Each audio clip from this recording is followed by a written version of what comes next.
Viral di media sosial sosok Aang, suami yang diamuk warga lantaran santai jualan saat istri dan anaknya jadi korban tewas banjir di Sukabumi. Akibat kelakuannya, ia bahkan membuat warga kesal. Hal itu lantaran melihat reaksi Aang yang seolah tak peduli saat istri dan anaknya ditemukan tewas karena banjir. Bahkan warga geram karena Aang masih sempat santai jualan di pasar. Warga hingga publik pun prihatin saat melihat istri dan anak Aang ditemukan dalam kondisi berpelukan di tumpukan sampah dan lumpur pasca banjir. Tak heran, publik pun penasaran dengan sosok suami yang santai saat istri dan anaknya tewas jadi korban banjir Sukabumi tersebut. Diketahui sosok suami korban banjir ibu dan anak yang tewas itu bernama Aang. Aang merupakan warga Kampung Gumelar, Kelurahan Kecamatan Palabuhan Ratu, Kabupaten Sukabumi, Jawa Barat.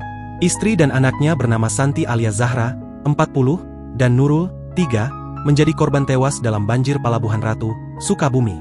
Jasad ibu dan anak itu ditemukan oleh tim SAR dalam keadaan meninggal dunia dan berpelukan, Jumat, 7 Maret 2025. Diketahui Aang adalah juragan warung kelontong di Pasar Palabuhan Ratu.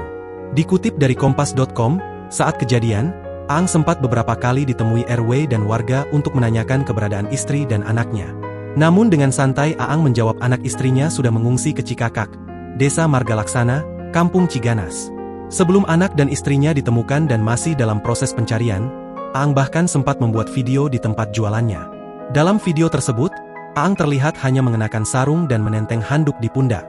Bahkan Aang sempat menyebut informasi istri dan anaknya jadi korban banjir itu tidaklah benar. Ternyata yang diinfokan itu tidak sesuai dengan kenyataan dan alhamdulillah selamat, ujar Aang di akhir video. Sontak sikap Aang itu pun mengundang kemarahan hingga amukan warga.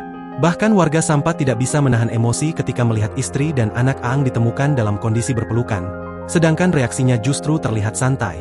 Download Tribun X sekarang, menghadirkan lokal menjadi Indonesia.